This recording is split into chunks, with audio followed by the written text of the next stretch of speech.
We're going to go into the regular session now after our special session. And, this should have been the 6 o'clock, and Mr. Jackson specifically told me you're late, Mayor.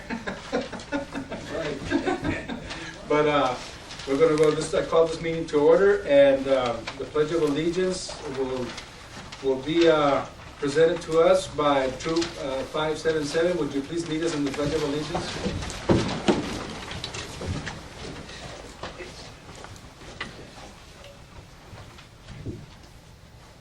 Pledge allegiance to the flag of the United States of America and to the republic for which it stands, one nation, under God, indivisible, with liberty and justice for all. Thank you very much.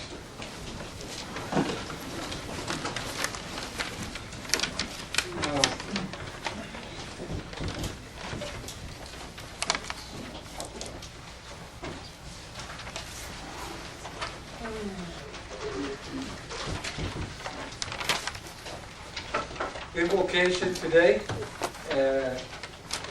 is Father Luis Armando Espinosa here with us. Yep. Thank you very much. He's from the Iglesia San Felipe de Jesus. He will be doing the invocation. Would you please rise for invocation? Thank you, Father. You're welcome.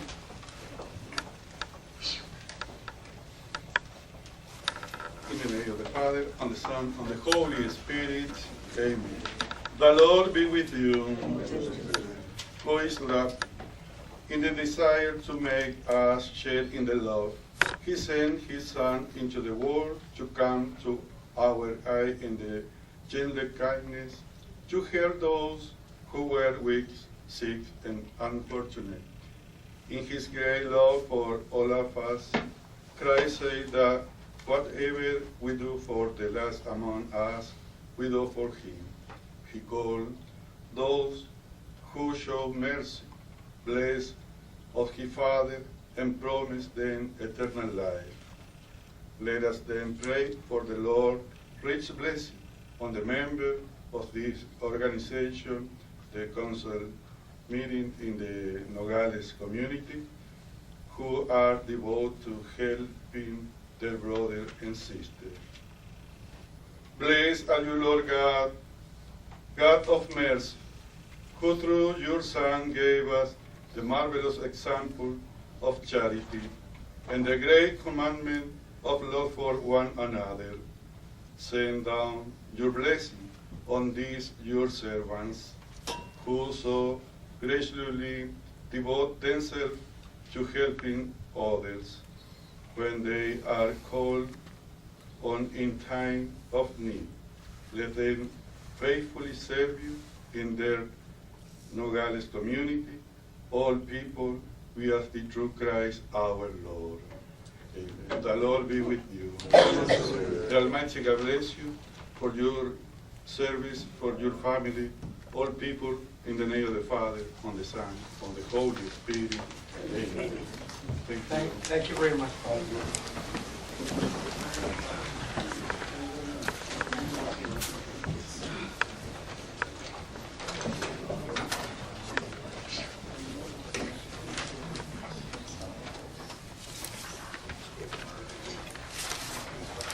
Members of the audience, members of City Council, I'm going to skip call to the public and consent agenda. And we're going to go into executive session because one of our members will need to be excused from the council. So once we complete the executive session, we'll be returning back and going back to the call to the public area. So as of now, members of City Council will be stepping into a chamber for executive session.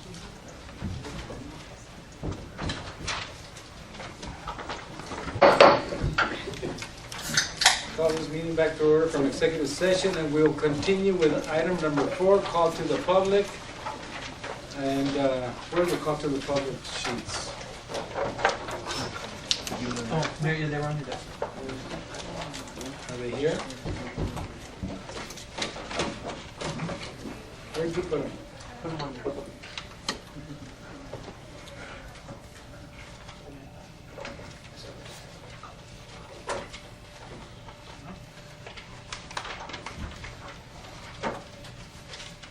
Here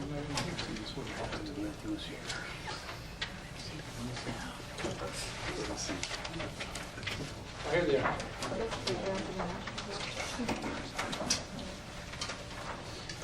are. First, call to the public, Yvonne Ragland.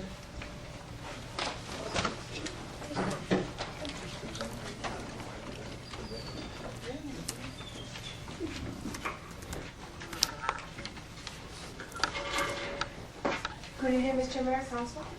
My name is Yvonne Ragland, and I'm here for two different reasons, actually. I serve at the pleasure of the city and the mayor for the city, for the Santa Cruz County Animal Care and Control Commission, which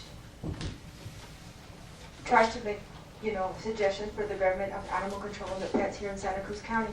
And I'm just here to kind of report to you guys what's been going on with the commission, along with Mr. Theisel, our chairman. We recently have seen a huge outbreak of parvo distemper at animal control.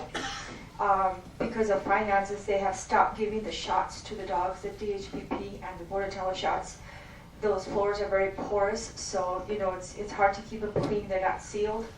And since they've stopped giving those shots, we've seen a lot of animals getting sick, especially the puppies. The rescue I'm with 3 weeks ago spent over $900 on 6 puppies trying to save them distemper. We have asked the Board of Supervisors last week. We went before the Board of Supervisors and suggested that since it is summertime, high parvo season, that something be done. They're very inexpensive shots. They're about $4.50 a shot is what we pay for, but I'm sure the county gets better rates to try to start giving these shots again and start, not letting so many dogs go down without any reason. And that takes me to my next thing, if I can pass this on to you.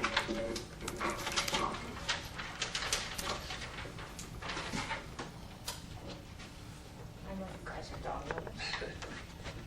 I was one of the biggest dog lovers. Your daughter and you. Do you have any cats on there? No, this isn't a cat story. Okay, come on, you need to have a cat story for us. Excuse me. Oh, One sure, more. sure. That's right. Thank you. Did you need an extra one? I do have one, I'm sorry. No, it's I apologize. for the record. This is one of the many stories that we have rescued out of Santa Cruz County.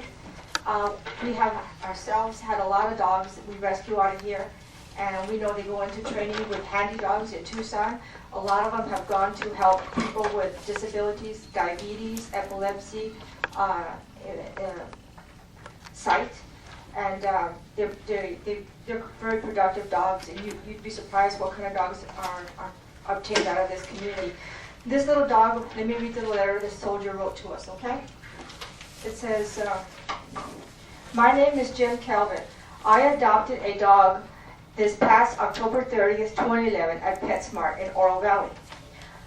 I wanted to let you know he is doing just great. His name was advertised as Colonel, but I changed his name to Spirit the very next day. It was just in the name that came to me, as he has proven to lift my spirits a great deal. Last Sunday, we went to Phoenix, where he received his graduation certificate as a fully trained service dog for me. He alerts me by putting his front paw on my leg at work or while we're at the public. Spirit and I trained through an organization out of Phoenix, which also has training available in Sierra Vista. The organization is called A Soldier's Best Friend.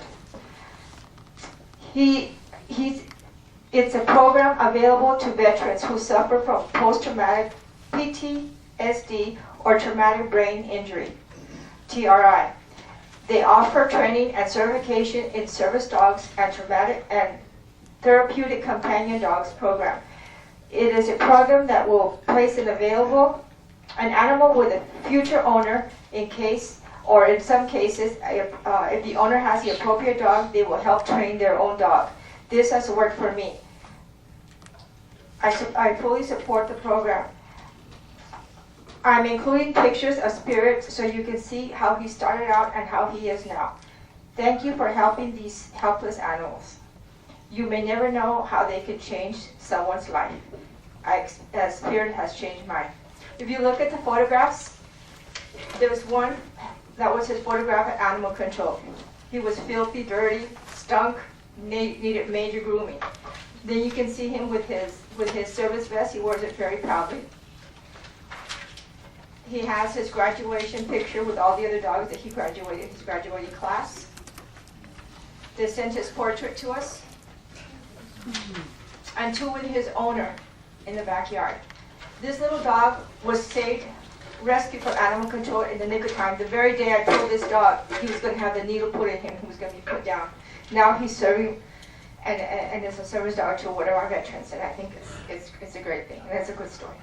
So I ask that you all support the rescues here in Santa Cruz County and hopefully make animal control a better place. Thank you.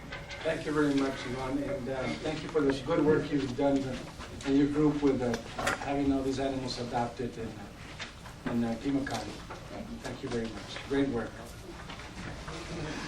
Mr. Manny Lopez?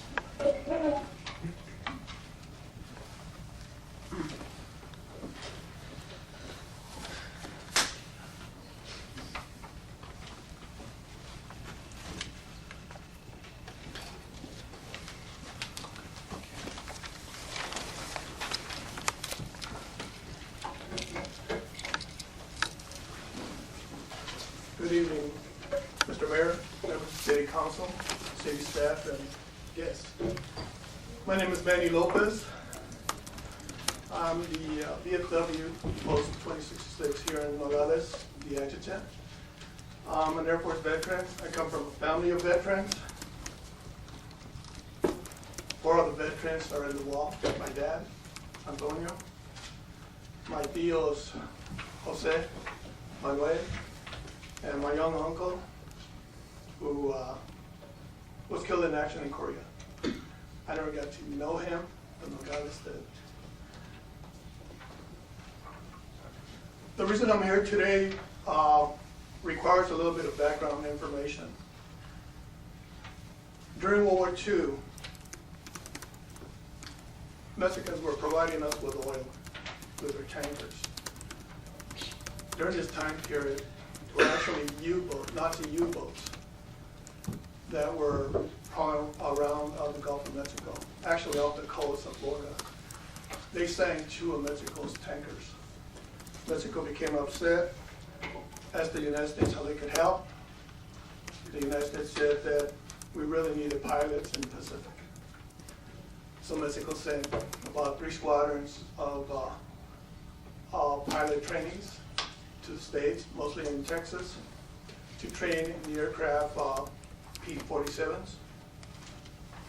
And what's interesting is that, and I read, and I'll confirm it later on, that since many of the male pilots and trainers were flying in the European campaign, female pilots were helped with training the Mexican pilots, which was a unique circumstance. I think you'll agree.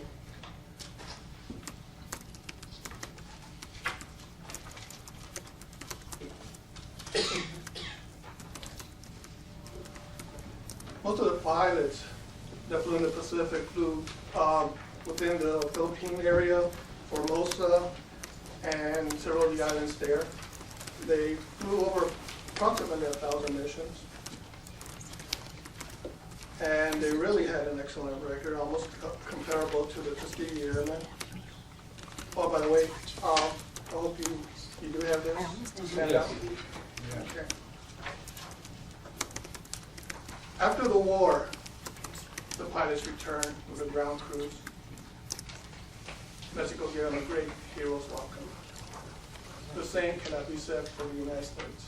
The United States did not recognize the accomplishments of the Mexican pilots and the ground crews. That's why I am here today. This is a great opportunity before all of the pilots, Mexican pilots, pass away.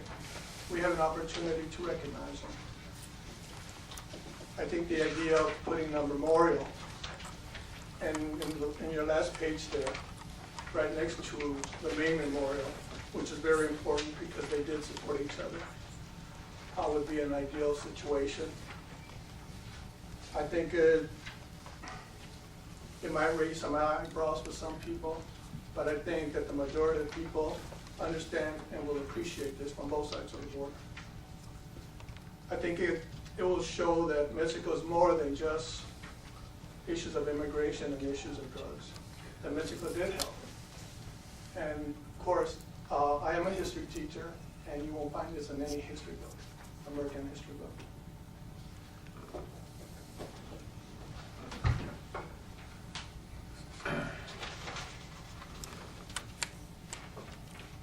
I think the area between the trees there would be ideal.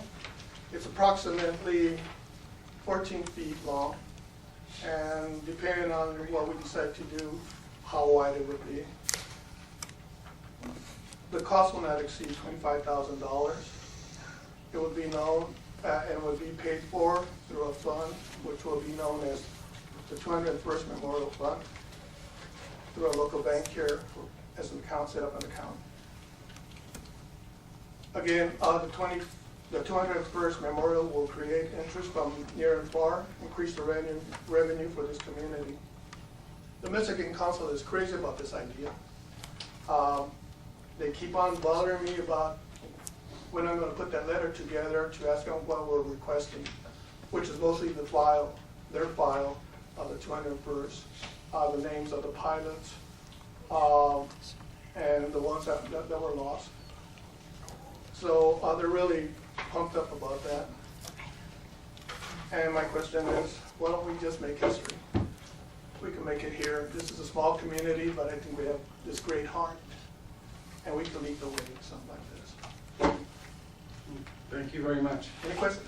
No, we can answer any questions. Oh, okay. But you are welcome to come to City Hall, and we can discuss it later as a committee and see what we can help you, something like this. But it's something we'll talk about later. Okay? Thanks a lot. All right. Thank you very much, Mr. Lopez. Good job.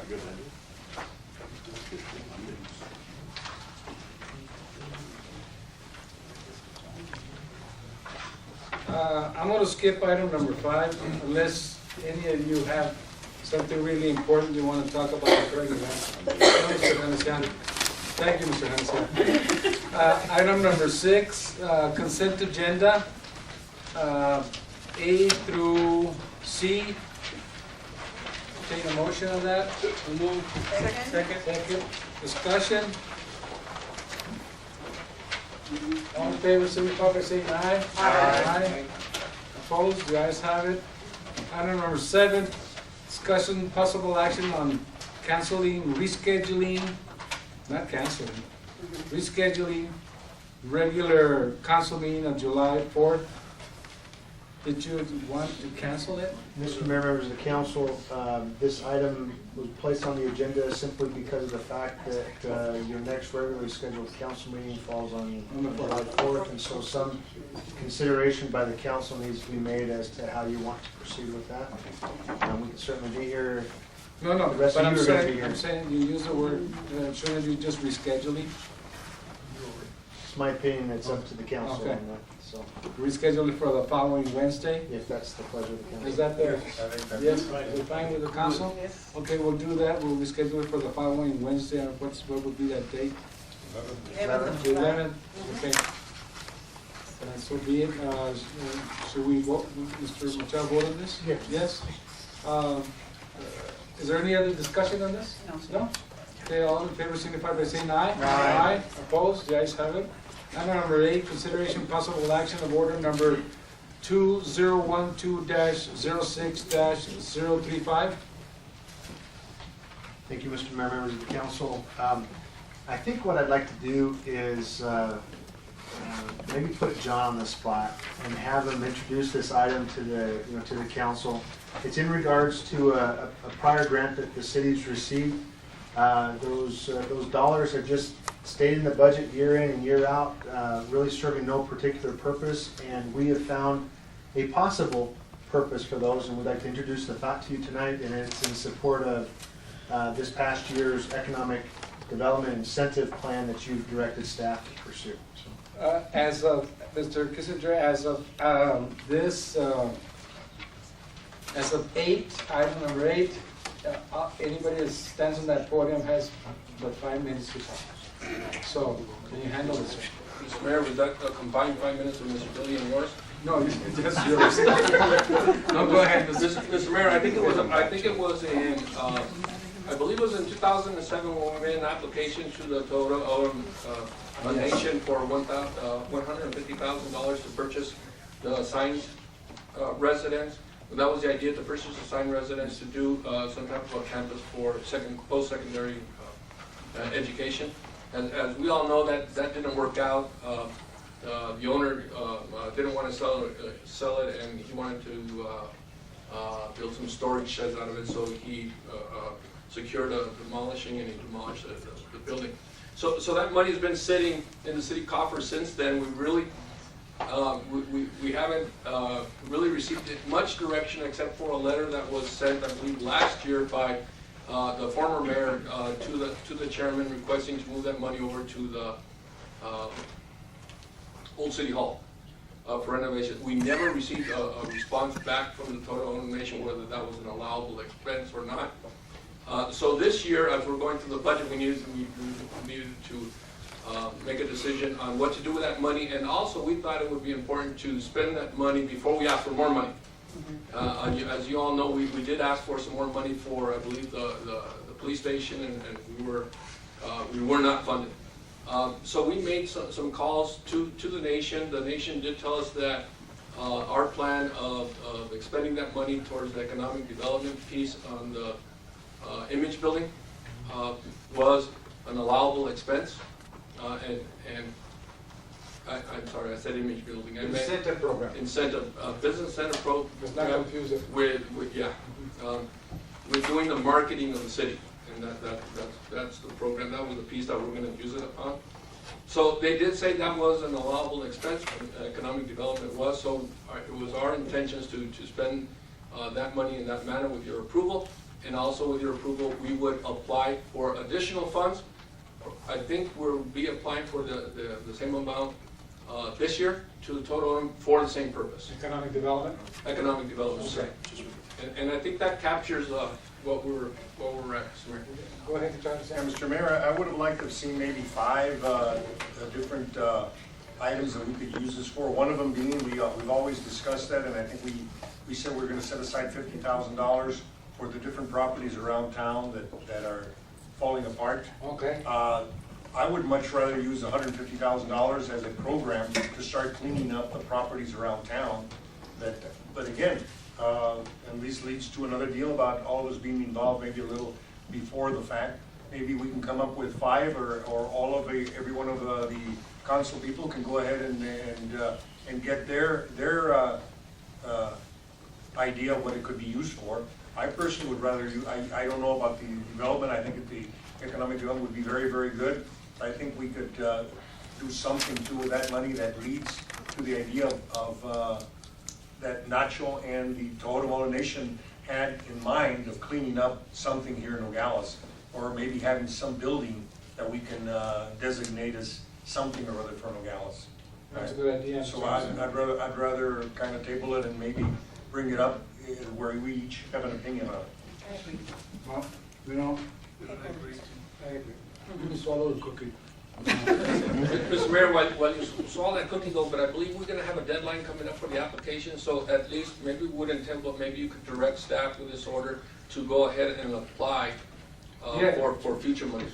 Yeah, no, I think yes, maybe we want to do that. yes, I think that's the need. We need to do that because I think the deadline is the 30th, isn't it? I believe so, The sir. 30th, so we do need to apply for more money from the Tohono Nation. the deadline's the 15th. The 15th, is it? 15th of this month? Of June? Yes. Really? Yes. Well, just keep in mind what they will fund and what they will not fund. Yes. Well, Let's yeah. watch out what we ask for. We Trial always by ask error. for what they won't Yes. fund. But you know what, Mr. Hanesian's idea is good. That's the first I hear of that idea, and I think I know what you're talking about. You're talking about the homes on Alice Street. Yes, That's those what homes you- on Alice Street in Yes, different parts the of ones the that were house. burned down. You keep saying where are we gonna get the money, well, we have the Yeah. money here, and then that can Well, you know, basically be that- money that would generate itself. That would be good because that would be also part of using it for the cleanup of our city, which would be more important. You know, why don't we do that? Why don't you make a motion to table it? Okay, Mr. Jelly. Maybe that, I maybe said that, 5 minutes, Mr. Jelly. well, that was just him. Oh, okay. Okay, go ahead.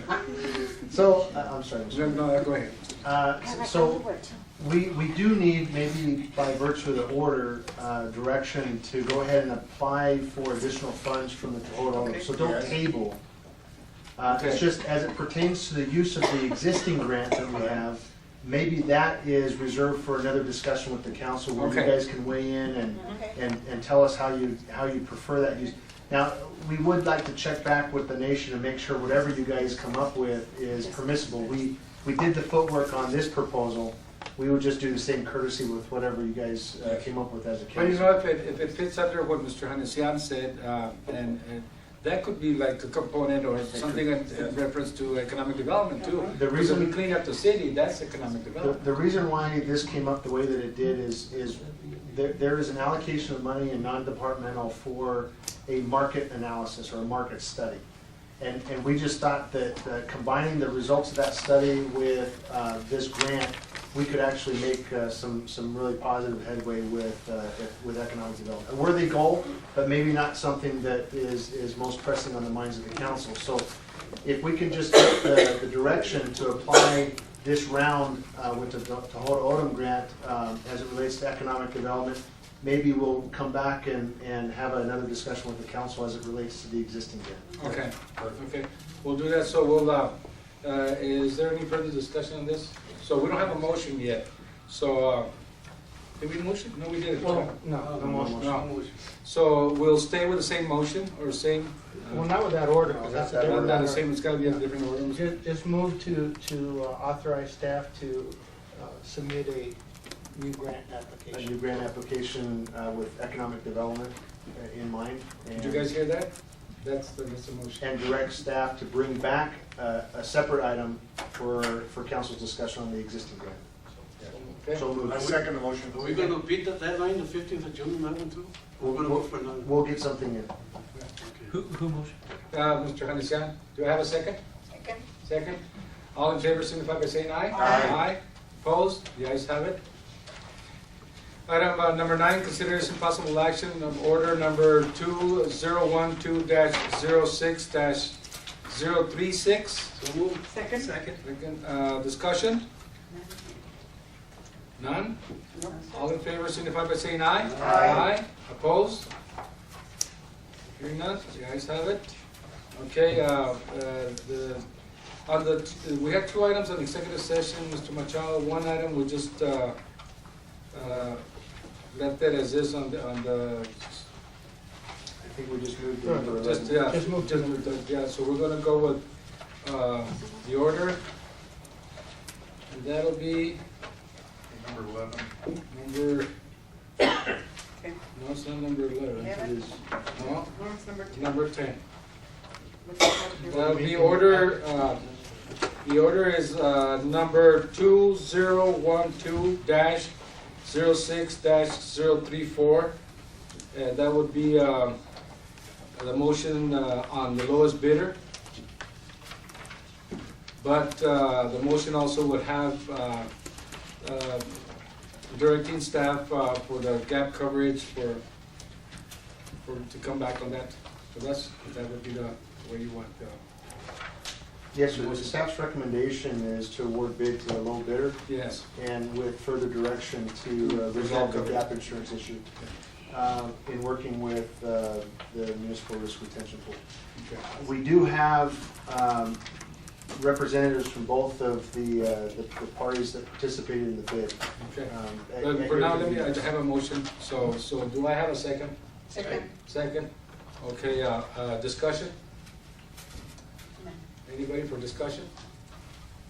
Anybody within the 2 insurances would like to speak on this, or? Well, Yes, I would like to say, I don't understand. Please come up Please come to the podium. And state your name.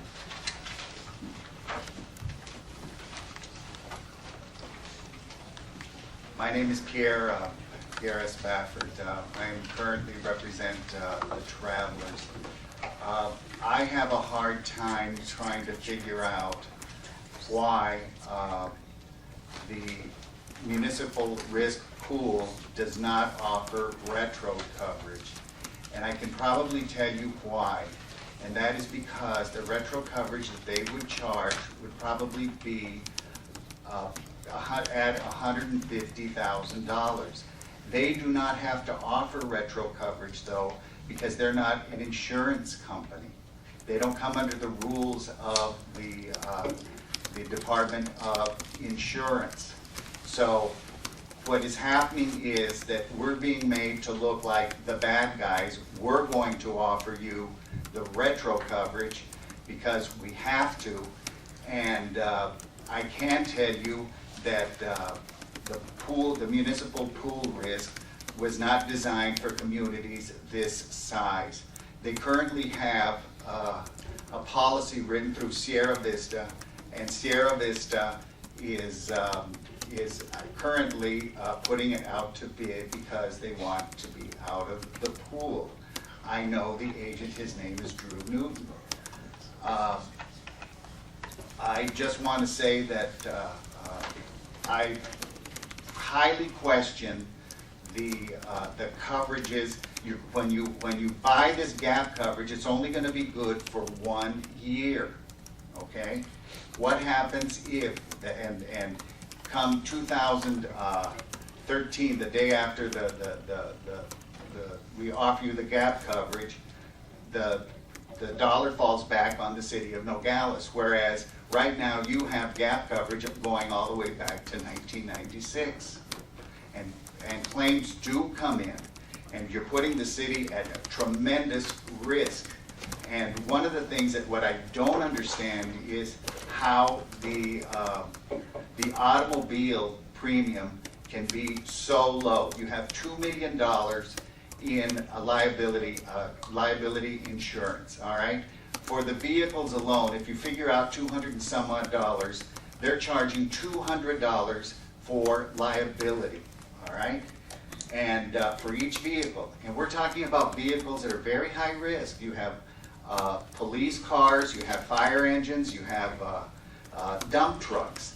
And I just want to know who here pays $200 for liability insurance for $2 million on their autos. There's not one soul. So they're going into this agreement with you, knowing that they're probably going to lose money on the they're going to lose money on the auto. And I just am appalled that when you compare apples to apples and oranges to oranges, I mean, this is a far superior product. And I brought people here that came all the way from Denver and from Phoenix, and I don't know if they have anything they wanted to say. Paula, can you? Well, Pierre, I think you said enough, and we went through that letter you gave us in executive session. So, at this moment, I'm going to put it up to the city council for a vote. Okay? Thank you very much, Pierre.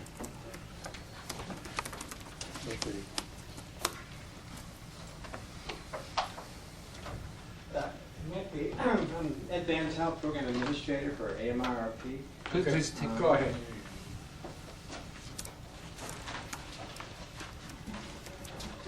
My name's Ed Van Tel. I'm the Program Administrator for the Arizona Municipal Risk Retention Pool, and I just kind of wanted to straighten out some of the things that you just heard here. The Arizona Municipal Retention Pool started back in 1987.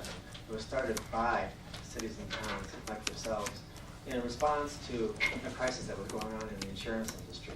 Cities and towns wanted to really create their own insurance company, and that's what AMRP really is. We started in 1987. We've been around for 25 years. We have members who are still with us for after 25 years. We are the largest insurer of municipalities in the state. 75 members purchased their P&C coverage with us, and another 68 purchased workers' compensation. We have lots of cities larger than Sierra Vista and Nogales.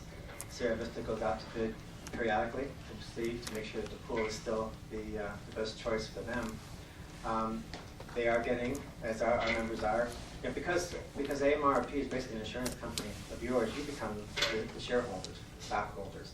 And when dividends go back, the profit that an insurance company would make goes back to you as shareholders. And they'll say, well, you can't count on a dividend every year, and that may be true. But in the 12 years I've been here, AMRP has given $24 million back to its members. And I know in the 12 years prior to that, they've probably given at least another 12 to $16 million back to their members. It's nonprofit. We don't have agents. We don't pay commissions. I don't get commission. We just think that AMRP has been a really viable option for all the cities and towns in the state. We are having discussions about our retro date. I don't know where Pierre came up with $150,000 since he doesn't underwrite for us. That's my job. And I don't know what he talks about either about going back 1 year. If we do a retro date, we would make sure you're covered. In fact, I'm the one who brought up the retro date issue when I was looking at your RFP. And a thing I would question is when you left the pool before, you should have had something like that, a retro date or tail covers. I don't know that you did. That may have been overlooked before. As far as the auto coverage goes, what we're charging you for auto is very much in line with what we charge everybody else. We insure a lot of vehicles. We only have to worry about the members in Arizona. We don't have to worry about what's going on in other states. So your premiums for your cars on average is a little higher than some, a little lower than others. They're pretty much on the average. And we do very well in the auto industry. We are a nonprofit, but we are not trying to write for a loss either. We could not write a policy where we're expected to lose money. You were a member with us for several years, and we like that. We worked well with you. We have our loss control claims department worked very well together, and we certainly like to have you back. And I'd be able to answer any questions that you might have. Thank you. Thank you very much. Well, members of the council, we have a motion on the floor. And any discussion from the members of the council? Do we have a second? No? Do we have a second? Yes, we have a second. Okay, yeah. Okay, then let's vote on this. All in favor signify by saying aye. Aye. Opposed? The ayes have it. Thank you very much. Item number 11, consideration possible action number 2012-06-034. Mr. Mayor, Go ahead. I move to approve order number 2012-06-034. We just did 3-4. Yeah, so this is 3-3. 12. That's 3-3. We need to do 3-4. No, yes. Yes, yeah. Sorry about that. Oh. Yes, let's try it again. Item number 12, consideration possible action order number 2012-06-033. Mr. Mayor, I move to approve order number. No? What happened, Mr. Dilly? I really think that this is worthy of discussion, at least not discussion amongst you, but presentation from staff on what you guys are looking to motion on, and then you can do your motion. Can we take it in that order? Well, we can take it in that order. Just because I think you deserve and need the benefit of what this really is, and then you can make your motion on whether or not you want What to. staff is going to do the presentation? Any, meeny, miny, mo? Alva, you want to step up and present this?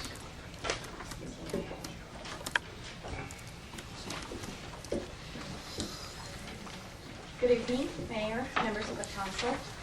So what I placed on your desk, it was a report that we get from Summit every month.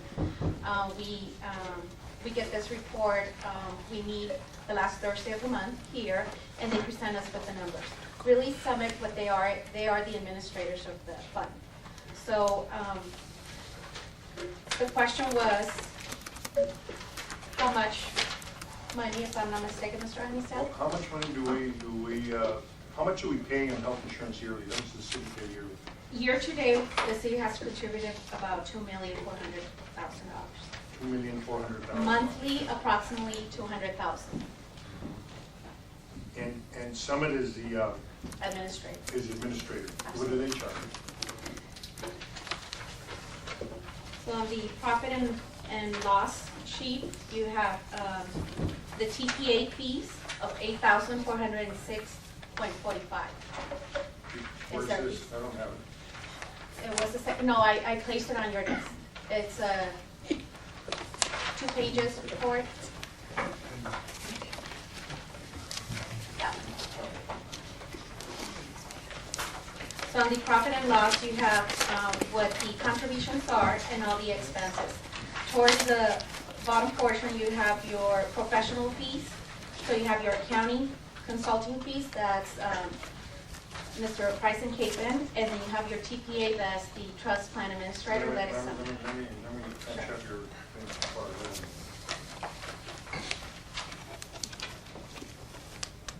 go. These were forms that were recently put on your desk based off of the question that Mr. Hernesian asked during the budget session portion. So it's not in your packet, it's separate loose leaf papers that are stapled together. The title of one is the profit loss for the EBT. And we're trying to draw your attention down to maybe the last quarter of that report titled Professional Fees.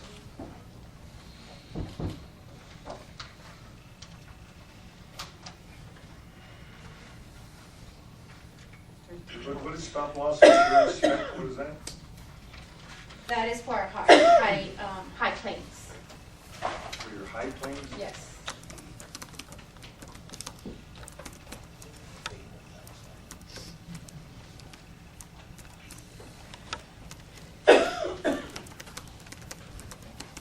And you have here accounting fees. The accounting fees is for an audit on the EBT trust fund. Every So year there's every an year, audit requirement. So this is the audit fee. Absolutely. And then the consulting fee. That is the broker's fee, that's Mr. Price and Capon. That's a monthly fee of $4,000.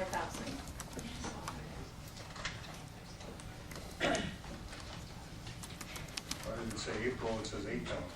That's giving you a year-to-date. Yes. Oh, The first column is a month of April, and the second column is year-to-date. And this took us up through the end of April. All I'm saying is, that it says in the first column, it says April, it says, okay, I got it.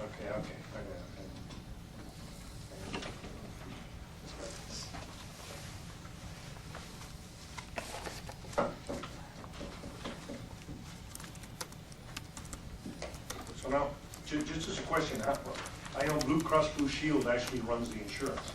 No, No, they're a discount provider, so pretty much the claims go through them, and then they get us the best deals. They give us the discounts.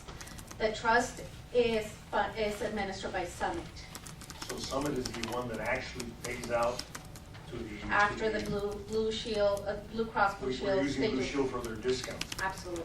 What does Blue Shield charge for that? I don't have that. there's that little schedule, that little chart that Michelle provided at the last meeting. Do you remember that? It was like $18 for this and There's a fixed fee. those fixed Yes, it's a fees. fixed fee. It's in, It's in the report? I believe so.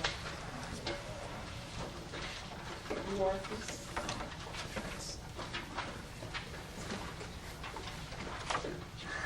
So now, is Summit runs the deal? Do we put it out to bid, or is Summit just automatically always getting it?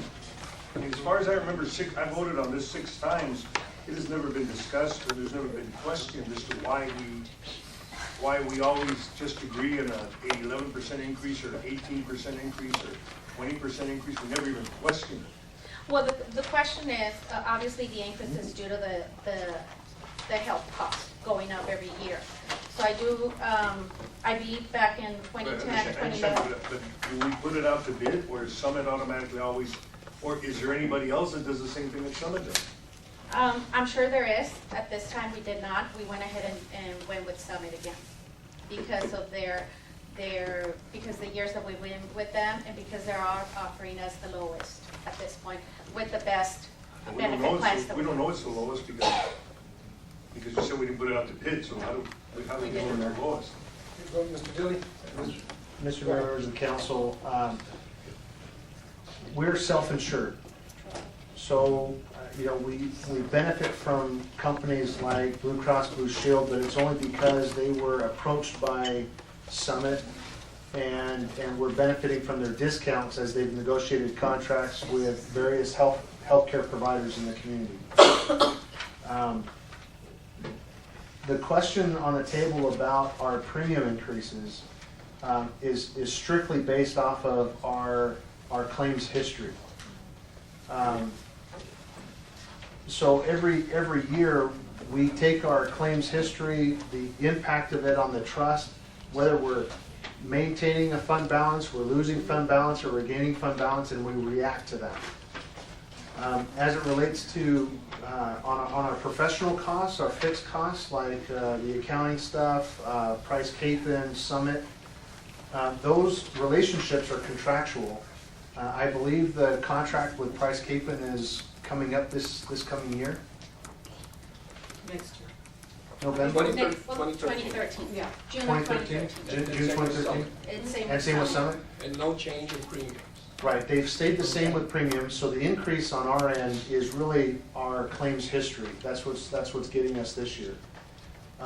And when time comes up for contract renewal or consideration, I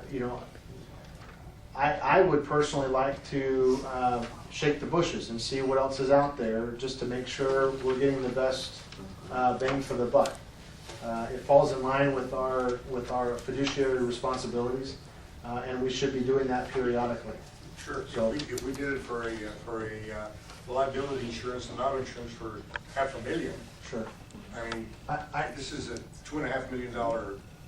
I contacted recently another municipality similar size to Nogales in terms of population and employees, and I asked them, what are your fixed costs a year to handle your insurance? And the answer came to me, it was about $50,000 they're looking at this upcoming year.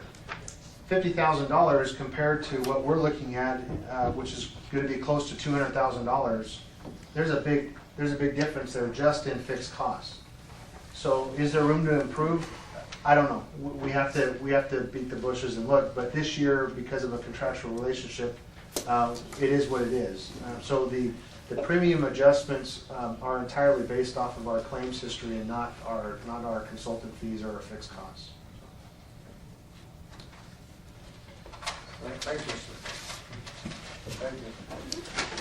So, Mr. Mayor, members of the council, this item is being presented to you based off of the recommendation of your board. At the board discussion, they were faced with a need to make changes. They made significant changes within their scope of powers. They made changes to the program itself, the benefits. So benefits went down to the tune of a couple $100,000? Yes. $150,000, $200,000? So benefits that we're providing or able to provide to our employees and dependents went down about $200,000, and then we were left with the money side of it.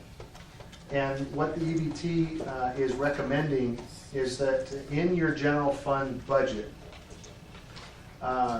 you had not general fund, but across all the funds, you had programmed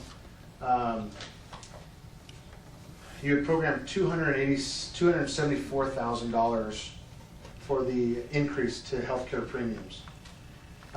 In order to keep the deductions in the employee's payroll the same, so it doesn't go down because benefits went down, they're asking the council in a recommendation to absorb an additional $13,000. They recognize that they're going to have to watch this month in, month out, and if further changes are necessary, although they're hoping that they're not necessary, but if additional changes are necessary, then they're going to have to make further program cuts, or they're going to have to ask employees to shoulder the additional cost of that. But because the city was already so close to the magical number that the consultant had brought forward, their request of council tonight, their recommendation of council is to absorb an additional $13,000 to make it possible for pay deductions to not increase as well to the employees. So that's what's really before you. That does have a budgetary impact, obviously, on what we've talked about in the budget session, and it's what's being recommended. So I wanted to make sure all that was out on the table to you before you made a motion and it was seconded and we moved forward. Staff would be happy to answer any questions that you have, but that's what's on the table in front of you tonight.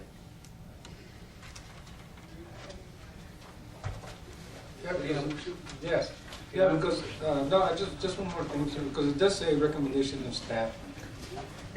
Yes, On the staff, so sure. of the 11% contribution increase. Basically. We haven't made a motion yet, right? No, I'm just saying, that, you're mentioning that the board did the recommendation on this, but it just, city, where it says staff recommendation of staff to accept the recommendation. It is. Because of everything done. Accepted by both the board and our staff. It is. Okay.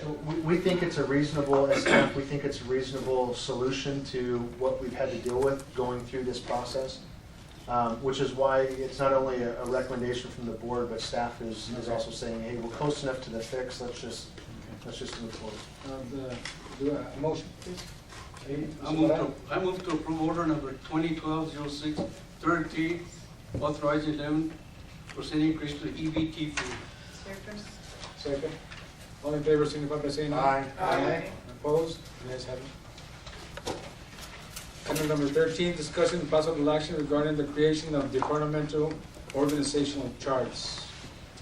And this was submitted by Mr. Parada and Councilman Diaz. Mr. Parada, would you like to open up? Yes, I would like to see the organizational chart from each department head. We'll get it from her. I don't know if Hilda's working on it. No? Okay. Mr. Mayor, members of the council. Go ahead. Have you passed these out already? Yes, it's on your table. At your places, you have in front of you an organizational chart that goes from the biggest picture, which is the voters, the mayor and council, and your appointed positions, which is the front page, and it breaks it all out by department all the way through the organization. So it's in front of you. What we have is on the departments, I'm just turning to one as an example. Joe, can I click on yours? Sure. On legal department, Cesar, do you have it? No, I don't. Okay. I'll share it with all of you. There should be one place at every place. Looking at the legal department, you'll notice that Joe Machado's here as the city attorney. Any box that has 2 lines around it is a supervisory position. And then you'll see how the organization is broke out, how many positions are there. Down at the very bottom right-hand corner of each page, we have a total funded positions listed, and then we have total frozen positions listed in terms of number. Okay, so if you have any questions on that, feel free to either talk with me or Elva, HR, and we can help you out with it. So that should give you a breakdown throughout the entire organization.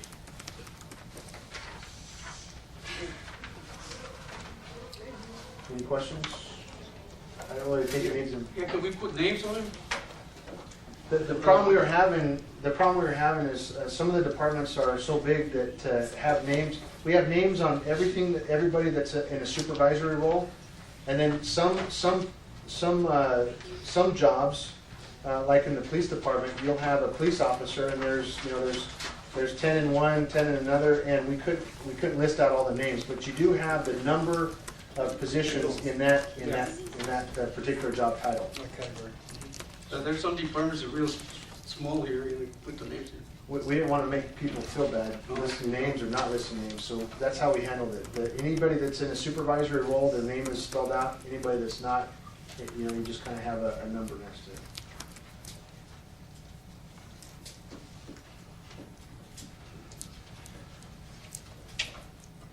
Mr. Mayor, unless there's something else, I don't Yes. know if this specifically needs a motion or anything. It was something that staff were able to work on regardless. I don't think it needs a motion if we have one already, unless this needs to be changed, or you want to make a motion on this, Mr. Parada, to change it? Let's go there. That's good? Okay. We'll go to item number 14, discussion and possible action regarding the installation of security surveillance cameras at Public Works Building. This was also Mr. presented by Mayor. Mr. Parada, Mr. Councilman, and Councilman Diaz. It was discussed during the session, so I don't see a need unless there's a change. Okay. So we put it in the budget already, so it's there. Okay, item number 15, discussion possible action regarding update of employee wage and classification. That's also Mr. Parada and Mr. Diaz. Mr. Diaz? Well, I think I talked with Mr. Gilly on this before, as far as people being certified, having certain certifications. And that in the military, as we talked about the military, if you wanted your wage to go up and all this, you have to attend all these classes, and you need your certifications and all that. So the idea is for everybody that has their certifications, that has their schooling, naturally they have to have a better wage. So if we can get all the employees on board and people that are just plain laborers that don't have any schooling, well, naturally their wages are going to be lower. And people that do have their schooling and their certifications, their wages have to go up. So it was just to see how many employees we have that don't have that aren't certified, that do have certifications, and I was watching in that in-house employment opportunity for a mechanic. They have to be ASC certified to get that position and make whatever the wage is. So it was things to get everybody on board and they're paid equal to the schooling they have, and give them a better wage, and people that desire to make a better wage have them continue their education. And do you think maybe that as a city we should assist them with the education so they can get to that, help them with the certification? Because I know that in the water and the sewer, there's classifications for you to get so you can get grade levels. Yes, well, And I know we send them to Laughlin, the ones that want to get that grade levels. There's grade level 1, 2, and 3, and once you get those grade levels, well, that's when you can sign up on actual inspections and stuff like that. And I understand that in the mechanics they need to have, but it is a good idea, Mr. Diaz, that we assist all the employees so they can get certified and get to a higher level, And when the time is right and the opportunity is there, they can get a merit increase on their salary, of course. I agree with that. I think we can set a time limit for them to get certified, for a year, whatever time it takes to get it certified. Yes, because I know that there's several grades you can get, and I know that in enterprise funds in the sewer and water, there's grade levels, aren't there? There are. Yeah, and I know some of our employees have attended some of the schooling, but those, basically, I know that on those schooling, once you get certified, you have to upkeep it every year. You have to attend the class. Maintain your certification. Yeah, because if you don't, you lose the certification too. So that's part of us as a city improving, not only the quality of life of the family of that employee, but improving the education. assisting the education for the employees. And that would help the city in general too. Maybe, do you think maybe having Mr. Dilly work on something like that so we can look and see where we're at with our employees, so that we can assist the employees? Would that be something that you think would be good? Mr. Mayor, Go ahead, Mr. Dilly. members of the council, we talked about a couple of different things, all of which are very beneficial to the organization, I think. The comp and class type analysis, the last time we did that as an organization was 2005, 2002? 2002. Normally, best practices, even in a slow economy, you would want to do that every 5 years. So it's well overdue to do an analysis like that. We hired a consultant by the name of Public Consultant, isn't that public? Public sector Public sector personnel consultant. I've used them before, so it wasn't a surprise to see their notebooks in the HR office. But really, you need somebody to go in and do a total comp and class analysis, because when you just want to take a certain level in the organization and move them up, it causes compression. And compression is not a very good thing in terms of salaries, where you've got somebody that's supervising that's getting paid less than people they're supervising. So you have to analyze the whole thing, and they can come back with what kind of changes you can make, what their market should be. You know, somebody who has a grade 2, grade 3, grade 4 in water sewer, really the market says they should be paid here. This is a good range for them to keep us competitive. What did it cost us, 25,000? 20, Okay. back in 2002, a total budget amount was $25,000. So, you know, it's a very difficult analysis to do a comp and class on it, which is why even back in 2002, the city went out and hired somebody to come in and do it. Because there's a lot of inequalities that need to be dealt with, people in the wrong classification, wrong grade, whatever you want to look at, and to have something put forward that addresses all of those issues could very well be something that we look at, you know, this upcoming year. Well, you know, if it was done back in 2002, I'm sure that by now, there's probably some that are already on the grade levels that probably need to be. Some are maxed out. Maxed out. Some people are in their range, and they're maxed at the range. They can't, even if we were doing a cost of living adjustment or we were doing merit adjustments, they wouldn't be able to go forward. They'd be stuck because they're at the max of the range. All of that is hopefully addressed if you were to hire somebody like this consulting company to come in and redo these comp and class studies. As it relates to education, the budget that is being presented to you in just a few minutes contemplates adding more monies to training budgets for each and every one of the departments, as far as I can tell. It also significantly increased the training budget for HR. And we've ensured that, like we did last year, any certifications that we have, we don't want to lose. And so, you know, there's budget authority in there to help our employees maintain those certifications. But also, like last year and the year before, the educational assistance program has been suspended, or at least contemplated that in the budget. We've worked with each of the union groups on that in terms of an item that we'll need to hold on. One of the problems that we've had in years past in managing and administrating the education assistance program is that you'd have a whole bunch of people sign up for it, and so we would have to budget for it, and so it would be a big budget number, but only a small handful of employees actually took advantage of it.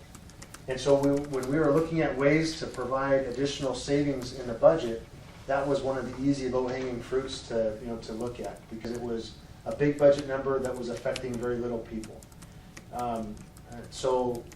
It's a hard thing to manage and balance, but with a general fund budget that's $2 million short of where we were at in the end of 2008, it's one of those things that we've kept out of the budget this upcoming year.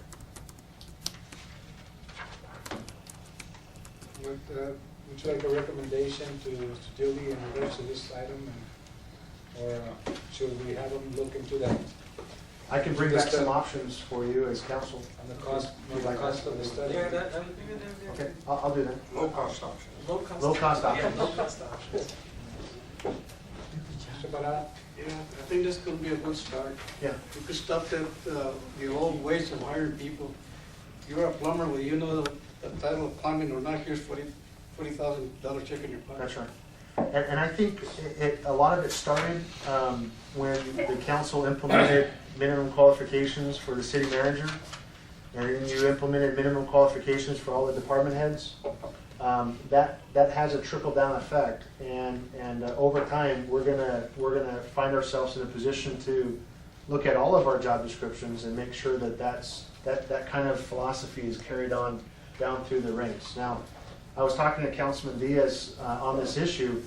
What it really means is that as we experience attrition, as people retire, as they move on to bigger and better things, and we fill those positions, we're meeting the minimum qualifications in the job descriptions, and therefore we're raising the bar and heightening the expectations of the job.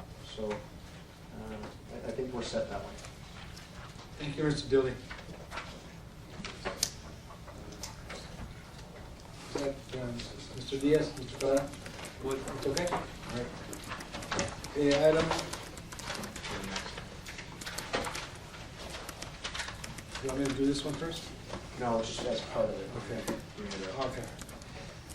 Consideration possible action, this is item number 16, consideration and possible action of resolution number R 2012-06-005.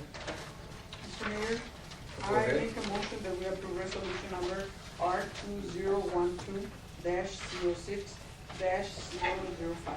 Second. Discussion?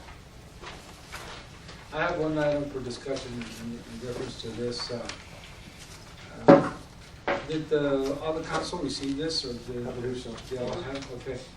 There was a letter submitted by the Nogales Community Food Bank in reference to the trash, the collection at their facilities. There's been an issue for many years that's been brought up to the city, but we've never taken action, or we've never actually discussed this. This organization, which is a nonprofit organization that serves, I believe, about 3,000 customers within the city and the county, they pay their refuge somewhere $400, $500 or so a month. And then we have the Borderland Food Bank that doesn't pay their refuge, their trash. So I talked to Mr. Dilly about this, and it's something that has been brought up to my office, but I have never addressed it. And I think it's time for us to just deal with this and find what we can do about it.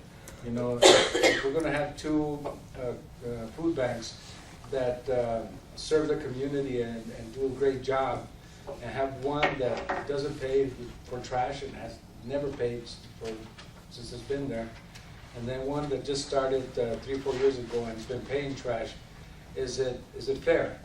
Should they both pay, or should they not pay? So we have to make a decision with this budget. Are we gonna be fair about it? It's, this director from the Nogales Community Food Bank is asking that question, and he's looking to see if he can get the opportunity also to get this trash rate. So I just wanted to bring it up to the council, and also we're looking on the budget if it's going to be, we should do it for both food banks to waive it. I have a question. Go ahead. What was the amount? Well, it varies. It all depends what you see. There's an issue with trash. If you when it works with cubic yards, and there's a container that's 6 cubic yards and it's full of cardboard, it doesn't weigh much. But if it's full of tomatoes and rotting vegetables, it weighs tons. And the same container could weigh a lot more than the other. So we have to make sure, this is one thing that I know we have to do, just to make sure if we're going to waive it, we have to set guidelines to both of them, that their refuge that we're going to pick up is cardboard, paper, cans, or whatever, not rotting produce. Because if a produce company is gonna give the both food, or both of the food banks rotting produce that they can't even give away, and have us pay the tipping fees at the landfill because they don't want to pay the tipping fees, it's not fair. So we have to set guidelines. This is one thing we need to make sure that Mr. Dilly and staff understands, that if we're gonna decide on that no produce goes into our bins. And actually, we shouldn't have garbage juice in our bins, you know, because that's not healthy and on the roadway, and plus the weight of it is tremendous, and the cost of it could be in the thousands at our cost, because we have to pay when the truck shows up at the scales, at the tipping fee. So, you know, if we're gonna waive it, I think we need to task Mr. Dilly to make sure that, I don't know, Mr. Machado, do you have something to say? Yeah, I just have a comment, Mayor. I guess the starting point is to look at our ordinance itself, because I do not believe that we have the authority to waive these fees. So we have been doing it for what? Well, we may be, I don't know, but if we have been doing it, it's probably not permitted by the ordinance.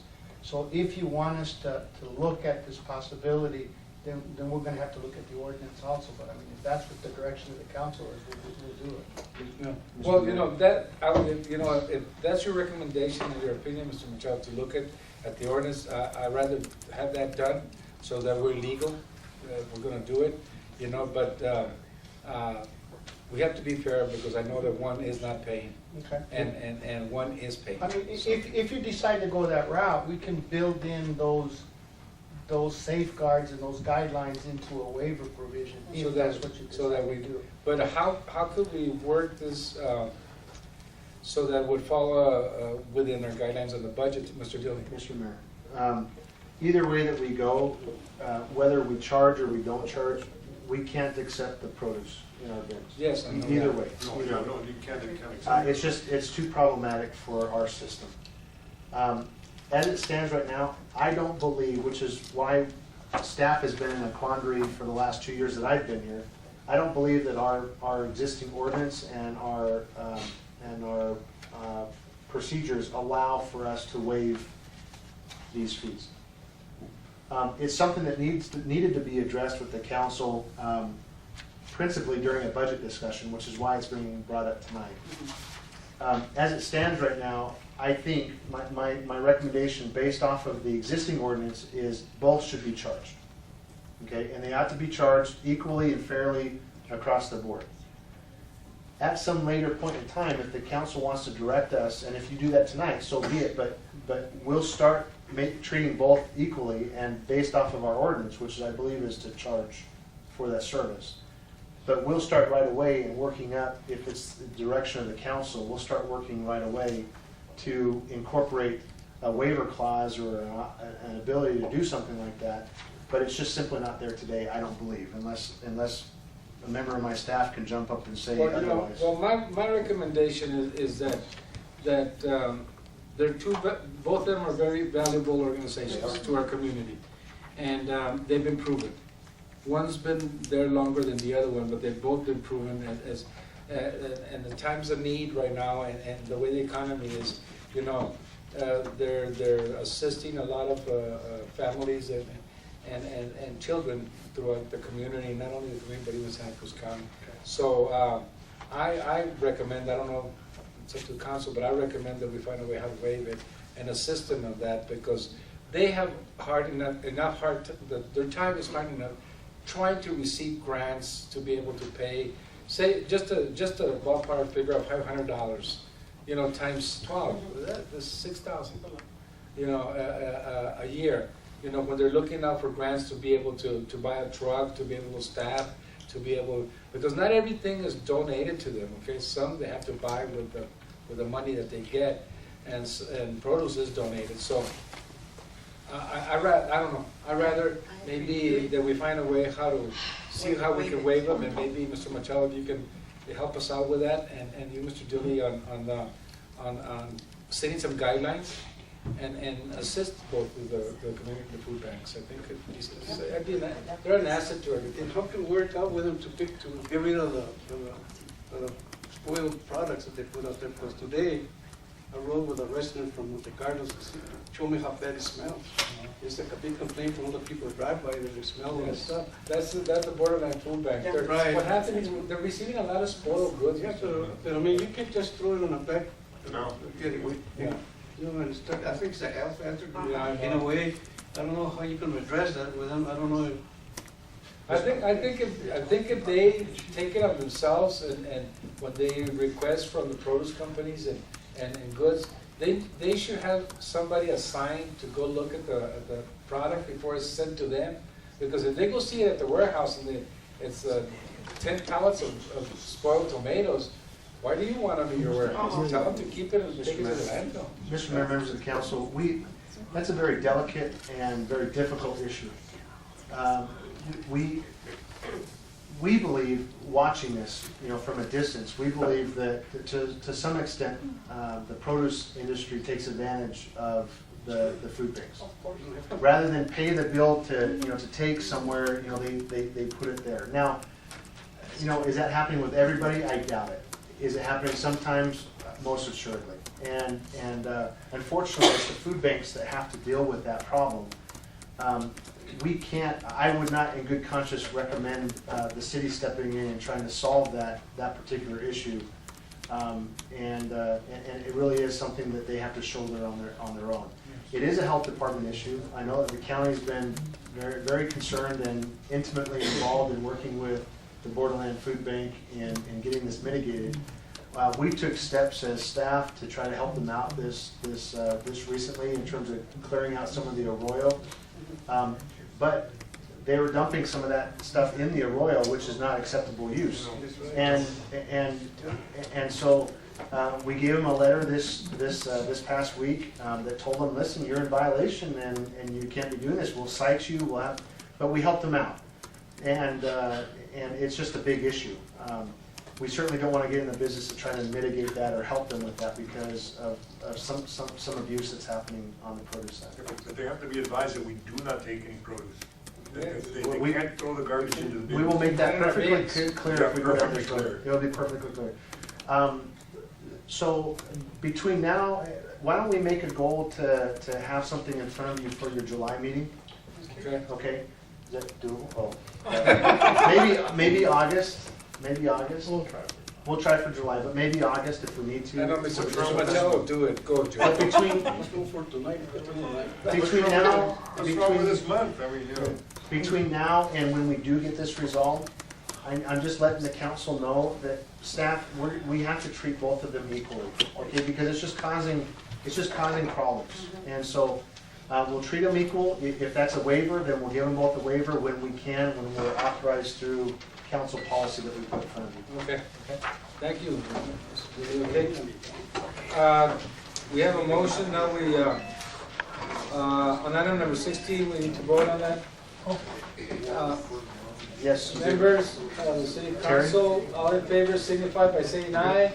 Aye. Aye. That's tentative budget. Opposed? The ayes have it, thank you very much. Mr. Dilly, this is one day that since the council and... There were two nay votes, right? No. Okay.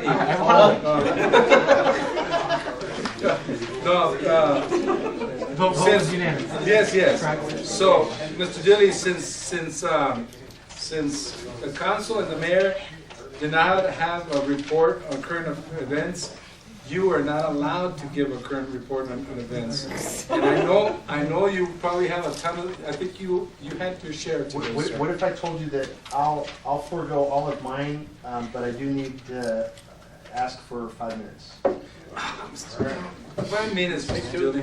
Okay. Okay, 2 minutes, 2 minutes. 2 minutes, And okay. it's. Is it in reference to the AMC meeting? No. Okay, go ahead. Today represents probably the last day for Chief Kirkham Oh, in terms yes. of in front of council. So, Take us to Mr. Shades. and so he's taking us all to Mr. C's after. That's what you were gonna say. Anyway, if we could allow him just a few words with the council and the public. I just want to make sure I'm still in competition for the beard growing. We're trying to get everybody to the right of the. I know, what's up with that? Chief, you'll never get to the category. Look at him. No, but Unless seriously. you drink Dos Equis, you can do it. I just wanted to say, I've had an enjoyable 2.5 years, and I appreciate during that time your entire support and assistance with not only my career goals, but also with the police department. I think the Nogales Police Department it's a better place than it was before, and it's through a lot of work from my staff, and certainly some direction that I brought there, and I appreciate that you supported me in those endeavors. I wish we could have had a building, but obviously there's in the bank probably about $2 million now that's available in RECO funds, and it's continuing to build, and certainly your approval of that grant today will lead to some more of that. So I wish you luck, and I certainly appreciate everything you've done for me, and I thank you very much, including Mr. Dilly. Thank you. Thank you. Thank you, Chief. Thank you.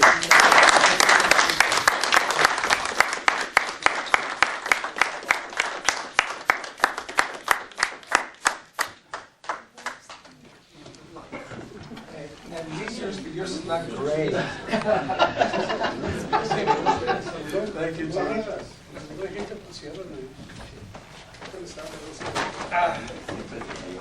This meeting is adjourned, and Mr. Bojorquez, you can go home.